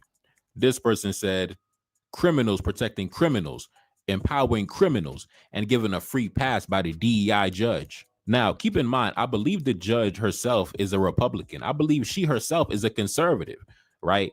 So she probably believes in all the, conservative ideology, the right to a fair trial, self-defense, etc., right? But here they are throwing a tantrum, calling her the DEI judge, right? But she's a Republican. She's a conservative. She's one of y'all, right? But like I said, in order to be down with a team, you have to toe the line 100%. You cannot go off script. You cannot go off pattern. You have to stay within the lines and the boundaries. Now let's continue. This person said, how do people like this become judges? It used to be before DEI that you became a judge if you were the top of your class in law school. Now it's the other way around. Now, listen, simply because she made a decision that they disagreed with, they want her removed from the bench. They're calling in the credibility of her as a judge. And now they're trying to say that she didn't get good grades in law school. Now, I never seen her transcripts. I guarantee they never seen her transcripts, and they don't have any proof to support the allegation. But now they're calling in the credibility of her as a judge. Anyway, let's continue. Now, I blocked out her address on this post, but now this was where they ain't giving out no judges seats, no black people on the house. Actually released her address. and it actually went viral. So yeah, these are the people that talk about law and order and freedom and liberty, and everybody should have a right to a fair trial, and everybody should bear arms and self-defense and yada yada yada, right? But here they are, right? They want her removed from the bench. They want her, obviously, if you release her address, you obviously want her to be harassed and attacked at her home. These are the individuals we are dealing with that are lecturing us about disproportionate force, right? That's their favorite word nowadays, disproportionate force. But meanwhile, they sending death threats to Karmelo's family. They're releasing the address of the judge on the case. These people are full of crap. These people are full of crap. That's why we don't take them serious. They don't have no ideology. They have no set ideology. They'll betray their own ideology depending on the situation at hand. Anyway, let's continue. As you can see, take a look up on the screen. The judge herself, she had to lock down her account. She had to put her page on private. She had to lock down her social media because I'm sure she's receiving ridiculous death threats in her DMs and all that. I'm already knowing, man. We know how these barbarians get down. Like I said, man, they want to throw a tantrum, start acting like some baboons, man. Anyway, let's continue. Take a look up on the screen. In Texas, posting a judge's home address online during a high-profile case is likely illegal under the Texas Penal Code, which prohibits the sharing of personal information with the intent to harm. As judges are public servants, the Texas Penal Code adds protections against actions meant to influence or retaliate. Such an act could be seen as a terroristic threat under the Texas Penal Code, intended to cause fear or disrupt duties. The context and intent matter greatly in determining if it's legally a threat. Now, this person said, the judge who granted Karmelo a reduced bond is a black Republican, but the white nationalists online are calling her the BLM DEI activist judge. Right? That's what I'm saying, man. She's a Republican. She's a so-called conservative, but because she didn't throw the book at Karmelo, now they calling her, a BLM, Black Lives Matter, a DEI, affirmative action hire, man. Like I said, man, when you are promoting their narrative, when you are pushing their narrative, when you carrying their water, they love you, man. They love you, man. Yeah, patting you on the back, slapping you on the ass. But when you go against the grain, the level of disrespect that gets unleashed is truly impressive. Anyway, let's continue. This person said, my prediction, the jury will be loaded with diversity and he'll get off. Now, this person said, new black suburban, treated like royalty. It sickens my stomach. Now, listen, this dude is mad because Carmelo Anthony got picked up from the courthouse in a Chevy Suburban, right? They jealous of a Chevy Suburban, man. It reminds me back during the time when Trump was running for office.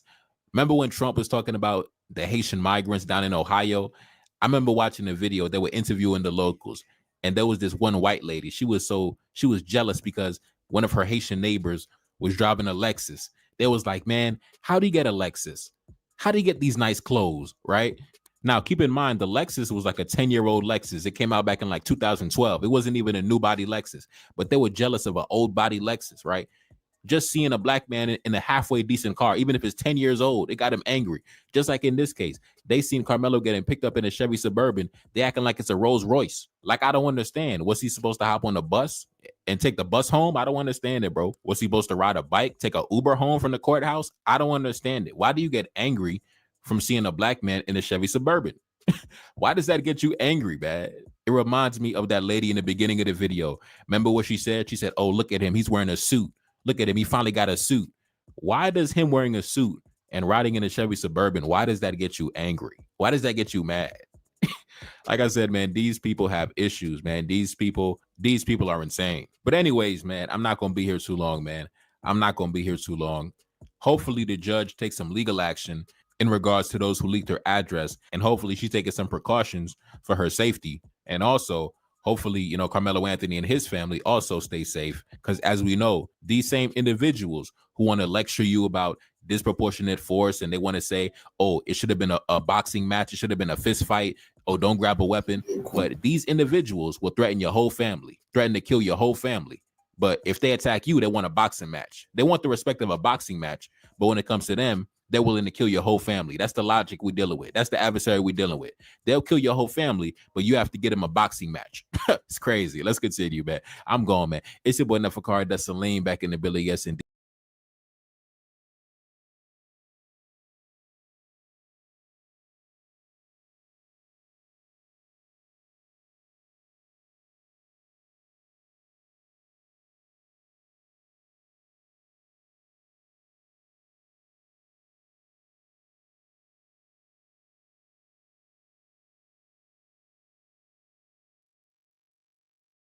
So let me get this straight. People are mad at this judge for lowering the bail from $1 million to $250,000 for Karmelo.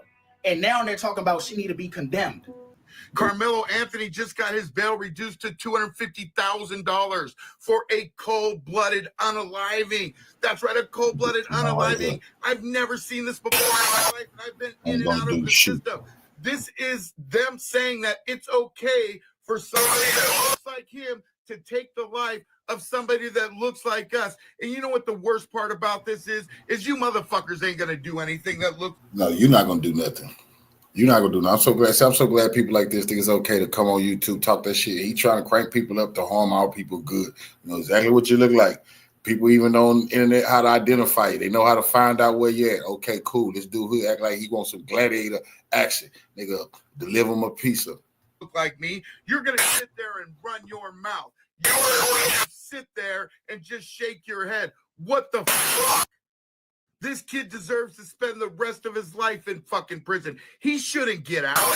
Any charge like that is a $1 million bail. Period. Final. They raised $500,000 for him. He'll be out by the end of the fucking day. Meanwhile, Austin Metcalf will never get a chance to come home. He'll never get another chance to see his family. Hi guys, welcome back to our channel. In case you're new here, my name is Maren and I'm Maureen. So in today's episode, we're going to be tackling a very sensitive case that has been going viral on TikTok, and this was of a Black American teenager who unalived a white teenager at his school, and this he termed as self-defense. Right, this case is especially special because I feel like it has brought division amongst not only white Americans but also Black Americans, because while some people it's sensitive because of two reasons here. One being that this is a case to deal with teenagers who could be said to be kids, 17-year-old, both of them, The second factor about this case is about race, and most especially because it's a Black kid who unalived a white kid, And the question people are asking is, while others are saying that it's unfair because he needs to stand trial while he's still in jail because this is a case about unaliving, others are asking the question, because these are two different races, what did the white kid do in order for the other one to have to defend himself, right? With that question in mind, guys, a life has been lost and the other one is still, well, the other one might be lost to the justice system too. So in retrospect, both lives have been destroyed by this event. In different ways. Yeah, guys. So let's watch what we prepared for you and the updates to this case, and then we come back and talk about it. Also consider subscribing if it's your first time here, and let us know in the comment section what is your thoughts and opinion on this, right? Let's watch and then we come back. So update to the update of the Carmelo Anthony case. And y'all, don't you love it when God takes care of things? Yeah. Because that was one of the phrases that Jeffrey Charles Metcalf, who is the father of Austin Metcalf, the unfortunate deceased individual in this situation, stated. But you know, one other thing that God also does, he brings that's in the dark to the light. And when you try to disparage someone else's character because, you know, you're trying to uplift the bullshit that you have brought forth. Because remember when he was like, I'm not trying to judge. What kind of parents did this child have? What was he taught? And then you find out, what were you teaching your kids? Because got him. Not you a whole offender out here. Are you? Now, correct me if I'm wrong. This says 2011, right? Them babies is 17, right? And see, the fact of the matter is, the math ain't mathing. That means them chaps was on this good earth when you did this. So what were you teaching? But here's my thing. We all found it funny that the mom had her own GoFundMe and the dad had his GoFundMe. And I think they said there might be another GoFundMe out there for the son. Why do you all need all this money to do all this? Because it don't take all of that to bury this baby. But here's the other thing, because y'all was so upset that we were pushing the platform for Karmelo. Please continue to donate, because his legal fees, we need to make sure that those are taken care of. We don't know how long this will go on. But GoFundMe needs to come front and center. Now, I did see that that GoFundMe has now been contested. But when y'all gonna pull it? Because we giving money to people on the offenders list now. That's what we're doing. Because they were so quick to talk about, Carmelo Anthony's family receiving the money for his legal defense because of what he is being accused of. But this ain't no accusation. This says you were arrested. Yeah. Now the parents are separated. Don't know. I mean, I don't know. Some people can drag on a separation for years. But it's so funny how you were quick to do this judgment in that goat tea. I peeped that. That God over all things tea. And see, I always, look at stuff like that because I was just like, he seems just a little bit too religious. And then you're going on press tours and whatnot. This one has garnered about $370,000. I think the mom's is up to $600,000. Y'all don't need all that money. And here's the thing. Give where you want to give. Nobody's saying that. But don't step in the way of us continuously supporting the Anthony family and getting the money that they need for his legal defense team. So let me get this straight. People are mad at this judge for lowering the bail from $1 million to $250,000 for Karmelo. And now they're talking about she need to be condemned. What the fuck are we talking about?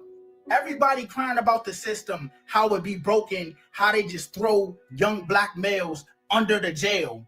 And now the one time a black male is not put under the jail, everybody looking confused. Let's be real for a second. This man is only 17 years old. He had no prior charges. He is not a flight risk. He said this was an act in self-defense. I'm not saying he's innocent, but a bond is not about guilt. It's about whether you can fight your case from the outside. So the question is, what is it? Do we want fair treatment or do we just want punishment? So was she wrong for not being a bot and showing some humanity? If this was the system we all asked for, being balanced and thoughtful and not just throwing kids up under the jail, why are we trying to cancel this judge when all she's doing is doing her job? But people is trying to make it a race thing. Y'all let me know y'all thoughts down below in the comments. I wasn't going to speak on this at first, but I think I have to. My favorite thing that Carmelo Anthony's lawyer said is that bond is not supposed to be a punishment, because I feel like a lot of y'all failed to realize that and wanted that boy to be punished before he was even proven guilty. And another thing, he said when this evidence comes out, I think all of y'all judgments will be different. We've only heard one side of the story. That should tell you everything you need to know. I jumped for joy when I heard the news earlier today, because Carmelo Anthony deserves to be at home with his family.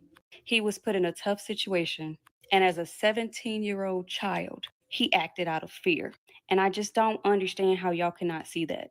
Then y'all crazy tales still want to bring up the fact that they raised almost $500,000. Then y'all crazy tales want to talk about, oh, his family has more than enough to bail him out with his $1 million bond. Okay, and y'all want them to struggle. Y'all literally want for it to be unfair for this family. And it's really sick because y'all don't even know that this boy is guilty.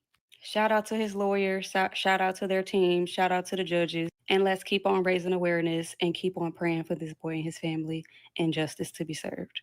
So Carmelo Anthony's bond has been reduced. And y'all are celebrating this boy going on house arrest until his trial because y'all support people who... Isn't it weird that, like, after all this time in America and all the strides we've made, we've now taken 30 steps back? Because anybody that takes someone else's... I know y'all value, the abortion clinics and things of that nature. So human life is not at the top of your priorities. But it is one of the 7 deadly sins. So why do y'all celebrate it? Now that he's been allowed to leave jail and be on house arrest, I don't know what good that serves, because clearly he didn't grow up in an environment that actually, penalized hurtful behavior. But it's weird to see people celebrate this when a boy lost his life and was just buried. It's not a good thing, America. It's Texas, you have failed. And I've said it, Florida's the standard in America. Texas has been lost, from the border issue to the governor. Texas is done. When it comes to white people and violence, they always find a way to justify their actions.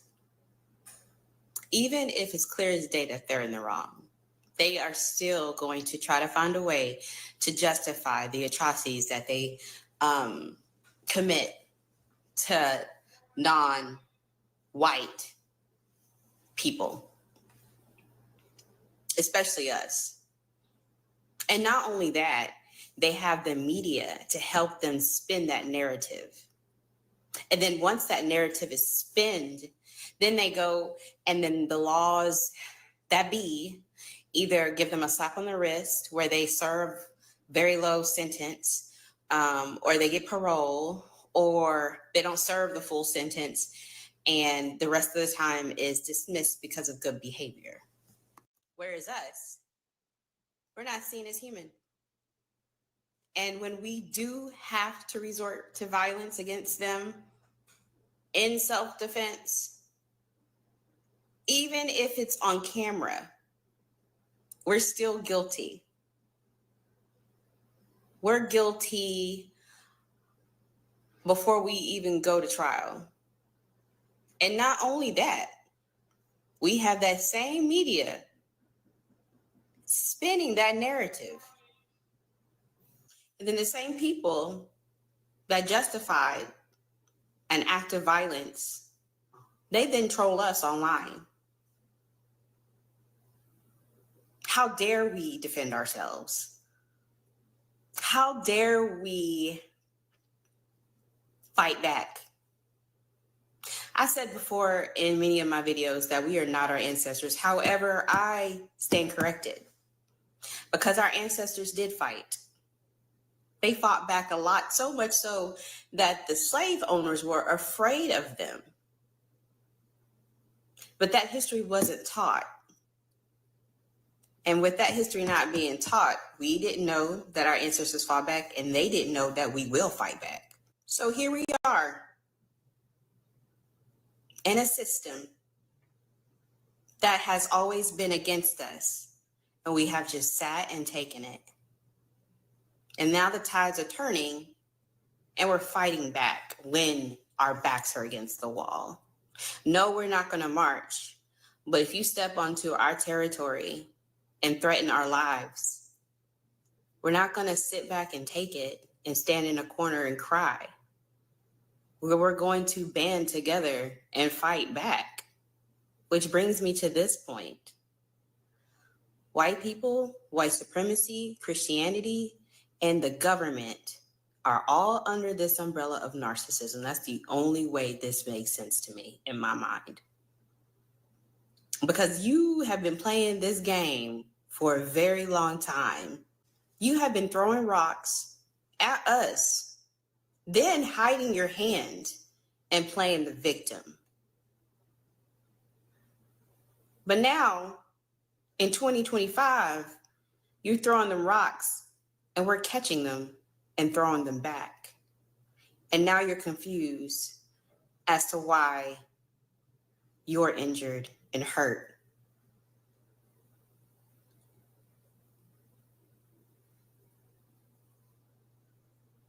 We are our ancestors.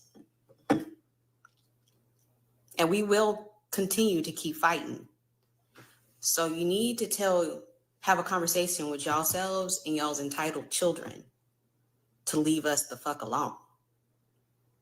All right, guys. So you guys know that I've been trying to find a lawyer who is not biased in this case to break this stuff down from a legal standpoint. I've been trying to find someone so hard that is not so much on Anthony's side, not so much toward, capital murder on the Metcalf side, just somebody who can speak truth to what the legal standpoint is based on what we know thus far. And I have found that person is the Defiant Lawyers Network over on YouTube, because all he's doing is laying out the facts as far as we know it. Now, he uploaded a second video about the case today, and he talked about why he believes that Carmelo Anthony may not get a fair trial in Collin County, and it's based on a statement that was made by the head of the police department down there. Carmelo Anthony is presumed to be innocent. He is presumed to be innocent. So right now, under the law, Carmelo Anthony is presumed innocent. He is not convicted of this. He has not pled to this. A jury has not found him guilty of this. So right now, he is under the law as innocent as you and I are. And so saying this here from the chief of police of all people was bad. Now, on top of that, he also goes into other charges that the defense team for Carmelo Anthony can try to shoot for that, of course, is lesser than the capital murder charge that he's up against, and even if he has a self-defense claim based on Texas law. So I'm going to play you guys a small little snippet, but I want you guys to go over on YouTube to the Defiant Lawyers Network to see his full breakdown. It's really interesting. This is a statement that was given by the chief of police. And I'm not going to read all his statement, but I'm going to read this first paragraph because I don't like it, to be honest with you. He says, this week, our Frisco community suffered the devastating loss of one of our young residents because of a senseless act of violence. You see, when the chief of police puts that out there like that, a senseless act of violence. Well, we don't know that to be the case yet. This is the police's side of the story. We don't know if it was a senseless act of violence. It may turn out to be, but we don't know it. It's premature to say all of that right now, which is why I'm not getting into the facts at all, or at least I'm not going to characterize the facts as true as the evidence is being true or not true, because I don't know. I wasn't there. As an attorney, we don't jump to conclusions like that. We like to get our hands on the discovery from the state and, of course, do our investigation, talk to all the witnesses, get all the videos, get all of that. And then we're able to say what the facts are and what the facts are not. So if I don't do that in our cases, I'm not going to do that in someone else's cases. So I think it was premature, and it likely makes it more difficult for Karmelo to get a fair trial in Collin County when the chief of police is on the written record saying it was a senseless act of violence. And that in and of itself can, taint the jury pool. It can give rise to community anger and so on. I don't like that. So guys, welcome back. Let us know what you think about the videos you just played in the comment section, yeah? Personally, when I was following this story, it's really hard for you to not judge, or let me speak for myself. I really could not judge, especially because this is a very serious case and it ended up with one losing their life, yeah? And personally, I was telling myself, what is it that you had to do for you to aggravate a person to have to defend themselves, And I hear that the father of the victim came out to speak, and he was questioning the bringing up of the black boy. That was until a black creator on TikTok went on and uncovered that the father to the boy who lost his life also has a criminal conviction of essay, And so they bounced the question back to him and asked, because he was asking how the black boy was raised, they were asking how did he raise his boy, And it's just, to be honest, it's a sad situation. As I say, a life was lost. And I also have to point this out, that the victim had a twin brother, okay? And me being a twin especially, I really, really feel for the family, yeah? Not to say that we're ignoring what happened, yeah? And I do feel like amidst all this noise, people should remember that these are two families that have been gravely affected by this event, and they should stop blaming both kids for how, when kids are raised up, it does bring, or it impacts the outcome of who they become. And today, I think my parting shot would be, I really truly do believe and do feel like both families are justified in asking for justice. And in Karmelo's case, his family is justified in asking for a fair trial, you get. But we also, as outsiders looking in, should remember that these are two families that are hurting right now, and that anything that the internet says, ultimately, because we do have to remember that our family has lost a child, and this child will never come back again. They'll never get to see him move around the house. They'll never get to see him breathe like how we are breathing right now. So with these things being put to consideration, I do feel like both families are justified in asking for what they're asking for. Austin's case, his family is justified in asking for justice because their son was unalived. And for Carmelo's case, his family is justified in asking for a fair trial. And this because of the fact that he didn't deny he did the crime. All they're asking for is fairness in assessing the crime. As I'm sure all this will be put into consideration, hopefully the system does what it's supposed to do the right way and with a lot of considerations. Keeping in mind, we have to think about the mental capacity of both kids during that time that the crime happened. You know, they have to look at the mental capacity of both of them, yeah? Other than that, guys, I don't know what you have to say about this case. Let us know in the comment section as usual.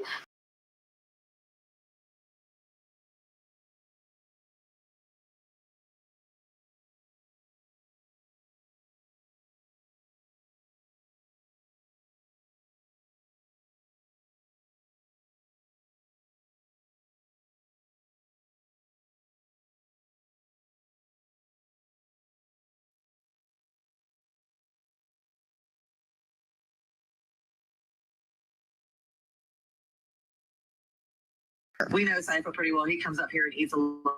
He's very polite, very well-spoken, very educated, too. The two boys, when he started walking up, automatically started verbally assaulting him and racial profiling him and calling him names. Between 5:35 and 5:50, the two men identified as David Brimmer and Caden Johnson come back to the local smoke shop multiple times, seen taunting Bennett from the parking lot. They were drunk. You can see it in the video. They were drunk. They were stumbling. They were slurring, everything. He went into the smoke shop to get away from the boys. And they recorded him inside the smoke shop, still assaulting him and coming at him. Just before. Hey, dude! Hey, look at it!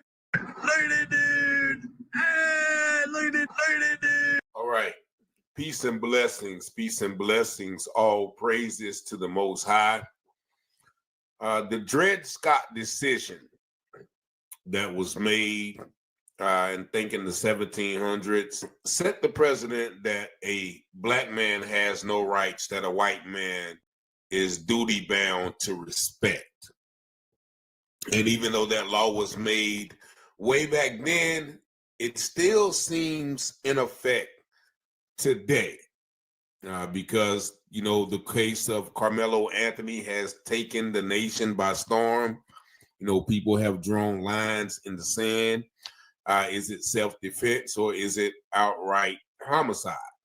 And I want to address this situation from this point of view with 3 distinct cases where black men have stood their ground in the face of attack, bodily harm, and even in the face of imminent danger or fear of unalivement. These 3 black men that you're going to hear about today have all stood their ground in states where stand your ground laws are prevalent, are legal, yet and still, all 3 of these men have been faced with very severe charges relating to them exercising their legal right to stand their ground. Now, that first clip you saw was that of Saipo Bennett. And I think he is 32 years old. Now, this happened in the Frontenac Springs. In this case, somebody sent me a message about this case. I did a story on this case late last year, and it happened in July 4th, 2023, and it has not got very little, or it has gotten very little national coverage. And as you saw, Saipo Bennett in the store, and you saw two of those guys, two white young men, I think they were in their 20s, harassing him, calling him racial slurs. I know on the video it was saying, look at that dude, but the news covered or made a voiceover to cover what they were really saying. And that's another part of these issues that we have, where the news tries to humanize the attackers and dehumanize the victim. Nevertheless, Saipo Bennett was walking. I think he was walking to work. Never been in trouble. Very well thought of, as you heard the lady in the store say. His boss wrote raving reviews about his work as I think it was an engineer. He was walking, and these guys started following him, calling him racial slurs, and he went into the store. Like I said, the lady said he comes into that store all the time. While he was in the store, he waited and waited and waited, so much so that the guys left and came back, as the news article stated. The guys left and came back several times until Saipo Bennett decided, and you can look on that tape, even like one of the guys are mooning him. Like, these guys are drunk, they're out of line, and they have weapons in the car. And so as Saipo Bennett was leaving, and you can go back and watch that full video on my page. Stand Your Ground law doesn't apply to black men who face racial attackers. I might put the link in the description. But he walked out the store, and the guys were still coming at him, and he reached in his bag and pulled out his weapon and began firing. And then the guys, got in the car and tried to drive off. They drove off and hit some pole. One of the guys perished, and one of the guys lived.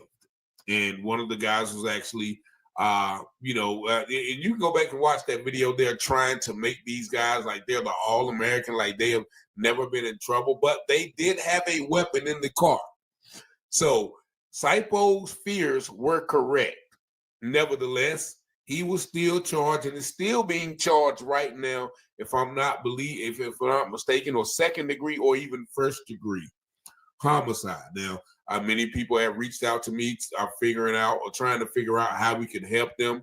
Some man down in Florida even called the court appointed lawyer, but the lawyer, advised him not to speak with anybody. I think he is of immigration status, or he's not naturally from here, so he's up against a rock and a hard place, and he's still fighting for his life today.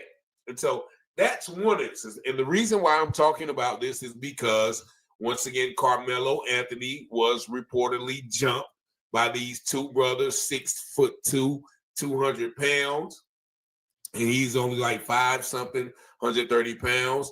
He was minding his business. He was under a community tent at a track meet, and these guys tried to forcefully move him. Some people even say they were punching him. Basically, for all intents and purposes, they were jumping him, and he pulled out his legal weapon and defended himself. So this is an example of how this law does not work for black men. And only, once again, as Dred Scott said, only white people are allowed to use this and get away with it. Now, let's take a look at this second case, which I've also done a story on. Just watch this news clip. Years in prison. That's how long a judge sentenced Mark Wilson. That is the maximum sentence allowed after a Statesboro jury convicted Wilson last month of involuntary manslaughter in the shooting of Haley Hutchinson. We turn now to our Nakia Carrera. She's live outside the courthouse. Nakia, you have covered this trial from the beginning. That's right, Greg. I've been here since jury selection to the guilty verdict and now sentencing. Judge Ronald Thompson sentenced Mark Wilson right before 5 o'clock to the maximum of 10 years. Wilson was found guilty back on August 31st of involuntary manslaughter for the 17-year-old Haley Hutchison.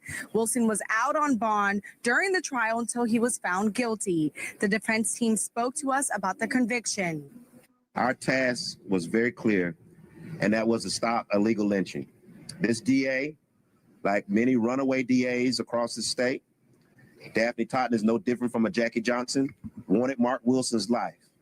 And despite the verdict today, despite the sentence today, she will not have it. Mark Wilson will have a life, and I'm grateful for that. And to see him get 10 years, I think, well, you know, this young man, he's never been in trouble.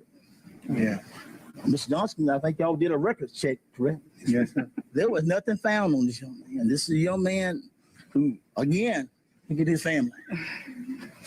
Look at his family from Charleston, South Carolina, all over. Right. We're very thankful. We thank this team and know that we will continue to fight. Nakia, what about his time served? Greg, he has already served 682 days in jail for this case. So that time served will be put towards his 10-year sentence. Greg? Nakia Guerrero reporting live. Thanks so very much. All right, so that is the story of Mark Wilson. Now, this happened around June 2020. And I've been fortunate enough to talk to Mr. Wilson and some of the people in his family. And he gave me some in-depth information on the case. Now, he was down in Statesboro, Georgia, visiting a young lady, and him and the girl were at Taco Bell. And as they were leaving Taco Bell, these group of drunk white kids started harassing them, throwing things at them, yelling racial slurs, trying to run them off the road, so much so that Mr. Wilson pulled out his legal firearm and he fired a shot. And when he fired that shot, he thought that that would stop the people from coming, but yet they still kept coming, and he fired another shot or two. In the midst of him firing that shot, protecting him and his girlfriend or his lady friend at the time, that young lady that you just saw on the screen was hit. Now, he didn't intentionally do it. He was fearing for his life as these people were, it was about 2 a.m. He was in a town that he didn't know. He was being followed and harassed by a truck full of white people. Now, granted, his father is black and his mother is white, and I must say he was with a white girl. And so they were looking at him and antagonizing him probably for dating the white woman. Nevertheless, he talked to the police. He told them what happened. He didn't know that somebody had lost their life. He turned himself in, and then he was charged with, I think, once again, one of the most severest charges. And he went through the trial. Several things happened wrong in the trial. The DA, there were certain emails sent between the DA and the prosecuting attorney and the judge, and there were certain things that the children in the truck lied about. They were caught lying on the stand. It was just a mess. But yet and still, as the lawyer said, they convicted my brother of involuntary manslaughter and gave him 10 years. Then, if I'm not mistaken, after talking to him, if everything goes well, he could be out in the next 2 years because he did have that time served. However, he is still, hoping and praying that, he would be able to get out early, because once again, he was standing his ground. He was protecting himself. Even the young lady he was with said that, if it were not been for him, we would have lost our lives that night. All right. And so there's another instance where a black man is exercising his God-given right with his legal weapon. As his father mentioned, he had never been in trouble a day in his life, protecting himself, yet still he is not allowed to use that defense. Now, let's take it to this third story, and that is that of Maurice Byrd, whom I've also talked to. Just take a look at this, and then I'll sum this up real quick. Tonight about a deadly encounter outside a business in Montgomery County this weekend. The owner of that business is behind bars tonight, charged with murder. Action News reporter Brianna Smith joins us live from Hatboro with new surveillance video and information about the victim. Brianna. Walter, police say the two men had problems in the past. In fact, officers responded to that same area 3 times before for verbal disputes between the two, and they told the men to avoid contact with each other. But police say on Saturday, the suspect ended their argument by shooting the father of one. Denise Costello heard those 7 gunshots just feet away from her Tiano Hair and Beauty Salon in Hatboro on Saturday evening. Oh, it was crazy. It was crazy because you don't expect that here. The Montgomery County District Attorney's Office charged 41-year-old Maurice Byrd with first-degree murder and related offenses for 37-year-old Steven Strasburg in the parking lot outside his shop. That's a little scary. You get a little shaken up. The criminal complaint states Byrd owns Razor Reese's Salon and Spa on North York Road, and Strasburg lives on the 2nd floor of the building. Investigators say Byrd called 911 saying Strasburg was verbally assaulting him with racial slurs. Byrd says then Strasburg grabbed his shirt and pulled his arm back like he was going to punch him. That's when Byrd fired 5 shots, paused, and then 2 more shots while still on the phone with the dispatcher. Jay McCollum, who owns Sky Blue Piercing next door, ran outside to help. I just kind of went into panic mode. I saw somebody bleeding.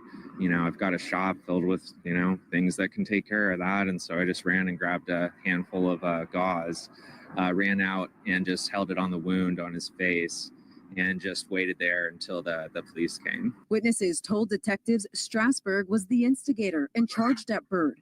Residents just wish their problems could have been resolved. I think it's terrible. I think that nobody should have to go through any of that. I just feel really bad. It was a horrible situation. Obviously, it didn't need to happen. And, my heart goes out to the guy, so it's really unfortunate. And Strasburg's family says he was a hardworking man and the rock of their family. Now, police say Strasburg did not have a weapon on him at the time of the shooting, and Byrd has a license to carry. Byrd is currently being held in the Montgomery County Jail. All right. And so that is the story of Maurice Byrd.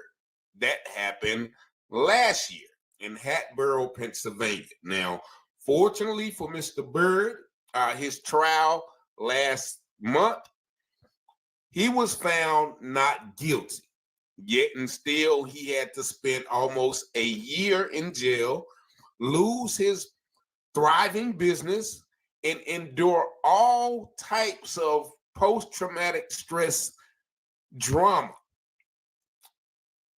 when dealing with this situation in which if he was white and Mr. Strasburg was black, he would not even have seen the inside of a jail cell. And it's funny to me how the news said, well, yes, Strasburg was a hardworking man and he was the rock of their family, right? But they don't tell you that Strasburg had already served time for vehicular homicide. They're not going to tell you that even after that, Strasburg had a DWI where he had over 400 milligrams of OxyContin, which is almost a fatal dose, after he had already took the life of somebody driving while drunk. They didn't tell you that even at the time of this incident, he was drunk. They didn't tell you that he was the aggressor, but no, they said the suspect shot him. And so they didn't tell you that Maurice Byrd was a decorated Iraqi war veteran who served 2 tours, if I'm not mistaken. They didn't tell you that he was disabled because of his service. They didn't tell you that he he didn't have a duty to retreat. They didn't tell you that he called the police while the man was attacking him. They didn't tell you all of these things, but they played the narrative that the suspect killed this this guy. He was just an all-American guy, and and from what I understand, Maurice didn't have a problem with him. It was always one-sided. The guy, from what I understand, was just a terrible, terrible person known around town. But yet and still, they didn't take any of that into consideration, and they charged Maurice Byrd with a very serious offense. And just right around the corner in the next town over, another guy was being jumped by 3 dudes.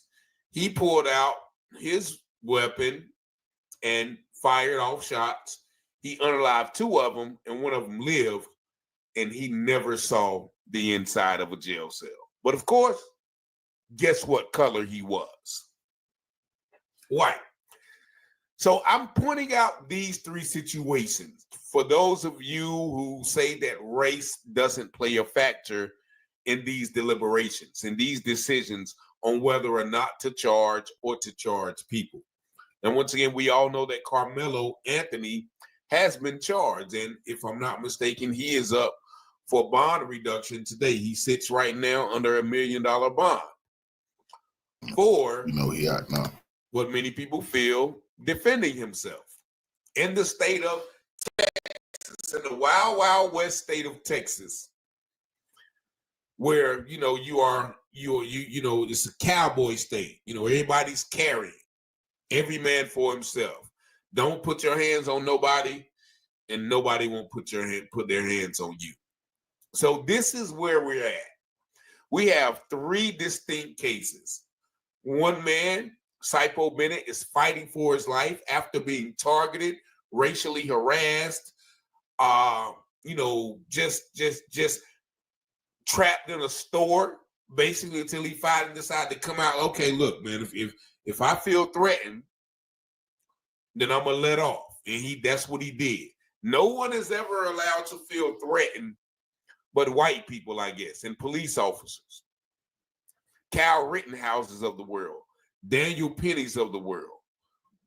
We have that situation. Then we have our brother Mark Wilson, who was convicted because he was protecting himself at 2 a.m. in a town that he didn't know anybody in, just trying to go on a date with the young lady.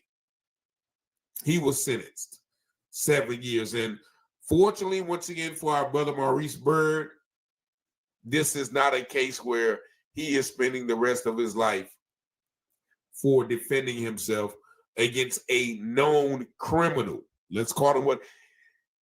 It's just so funny. If Strasburg would have been a black man, they would have pulled out his criminal record all the way back from the time that he wrote on the chalkboard while the teacher wasn't looking in 1st grade. We don't tell me y'all don't see the difference of how these stories are narrated. Fortunately for my brother, he made it out. So, and hopefully we'll have him come on the show and talk about, the ordeal in depth. So, we can really know what went on down there in Hatboro, Pennsylvania, and how they literally tried to just, string this guy up, for defending himself. But back to our brother Carmelo Anthony. Here's what we see. Once again, the narrative is he's the bad guy. The Austin twins are these all-American guys who don't get in trouble. But we've all seen, some of the posts with them handling guns, some of the posts where he's calling, blacks monkeys. We all know now about his father's indiscretion. They made it seem like they're the all-American home, and, their father hasn't been in the home, since they were kids. He has a very serious charge on his record. And, these children did not come up in the ideal environment, as did Carmelo Anthony. And so I think this is an example. I had to share these 3 stories to let people know that there is a double standard. here in America, where certain laws just apply to certain people. And when we try to exercise those laws, then the goalpost is moved. The standard is raised when it comes to defending yourself or standing your ground. So hopefully the media attention that this case has gotten will, exonerate our young brother Karmelo for once again defending himself. If Kyle Rittenhouse was defending himself, if Daniel Penny was defending himself, then rest assured, this young man who was being jumped by two individuals who are known bullies is also defending himself. Y'all let me know what Go figure. Follow me.